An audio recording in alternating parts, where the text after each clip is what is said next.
গত কিছুদিন ধরেই আলোচনায় বৈষম্যবিরোধী ছাত্র আন্দোলনের নতুন রাজনৈতিক দল। কবে কখন এই দলের আত্মপ্রকাশ ঘটবে তা এখনও নিশ্চিত হওয়া যায়নি। তবে মনে করা হচ্ছে এ মাসের শেষের দিকে ঘোষণা আসতে পারে আহ্বায়ক কমিটির। বিভিন্ন গণমাধ্যমের খবরে জানা যাচ্ছে বৈষম্যবিরোধী ছাত্র আন্দোলনের অন্যতম সমন্বয়ক ও বর্তমান সরকারের উপদেষ্টা নাহিদ ইসলাম হতে পারেন নতুন দলের প্রধান, যদিও সদস্য সচিব নিয়ে আছে ধোঁয়াশা। এসব টানাপোড়েনের মধ্যেই ঘোষণা আসলো রাজনৈতিক দল নয়, আগে ছাত্র সংগঠন করবে তারা। মোহাম্মদ সোহাগ বিশ্বাসের রিপোর্ট। বাংলাদেশের রাজনীতিতে বিভিন্ন প্রেক্ষাপটে বিভিন্ন রাজনৈতিক দলের আত্মপ্রকাশ ঘটেছে। এর মধ্যে দুই একটি দল সফলতা পেলেও বেশিরভাগ দলই মুখ থুবড়ে পড়েছে। দেশে নিবন্ধিত প্রায় ৪৯টি রাজনৈতিক দল থাকলেও মানুষের কাছে পরিচিতি আছে হাতে গোনা কয়েকটির। বাংলাদেশে দীর্ঘ সময় ক্ষমতার মসনদে থাকা শেখ হাসিনা গণহত্যার অভিযোগ মাথায় নিয়ে ফেরারি। তার দল আওয়ামী লীগ এখন গভীর খাদে। এমন প্রেক্ষাপটে দেশে বিএনপির শক্ত প্রতিপক্ষ কেবল জামায়াতে ইসলাম। সেই সুযোগটি নিতে চাইছে শিক্ষার্থীরা। দেশে নতুন ধারার রাজনৈতিক দল গড়তে ঐক্যবদ্ধ তারা। সঠিক প্যাড আর সঠিক তথ্য দিয়ে এসব সামলে নিব এক হয়ে। Monalisa sanitary napkin.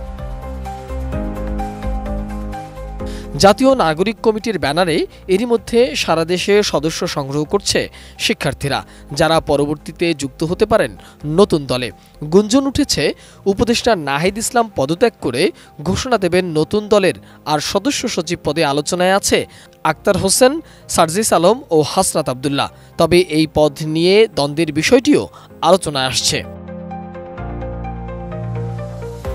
বাংলাদেশের রাজনীতিতে এখন সবথেকে বড় আলোচনা ছাত্রদের নতুন রাজনৈতিক দল।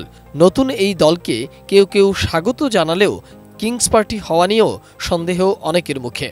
তবে নতুন দল আত্মপ্রকাশের আগে স্টুডেন্ট ফার্স্ট বাংলাদেশ ফার্স্ট স্লোগানকে সামনে রেখে নতুন ছাত্র সংগঠনের আত্মপ্রকাশ হতে যাচ্ছে। সোমবার বিকেলে ঢাকা বিশ্ববিদ্যালয়ের মধুর ক্যান্টিনে এক সংবাদ সম্মেলনে এ তথ্য জানান বৈষম্যবিরোধী ছাত্র আন্দোলনের অন্যতম সমন্বয়ক আবু বাকের মজুমদার।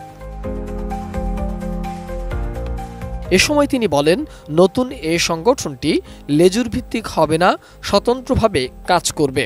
নতুন ছাত্র সংগঠনের নীতি আদর্শ হবে স্টুডেন্ট ফার্স্ট বাংলাদেশ ফার্স্ট। আদর্শিক বাইনারির কালচারাল দ্বন্দ্বের বাইরে গিয়ে মধ্যমপন্থী ছাত্র রাজনীতিকে প্রতিষ্ঠা করা।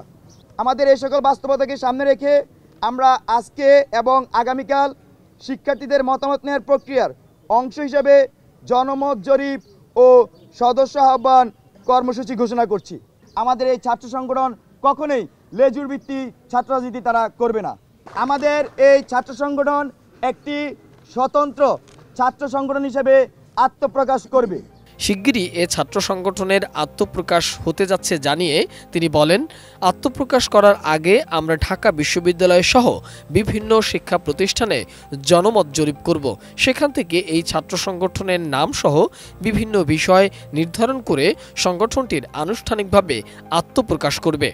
ধারণা করা হচ্ছে নতুন রাজনৈতিক দল আত্মপ্রকাশের আগে এই ছাত্র সংগঠনটি হতে পারে সেই নতুন দলেরই একটি অঙ্গ সংগঠন। মোহাম্মদ সোহাগ বিশ্বাস, এটিএন নিউজ, ঢাকা।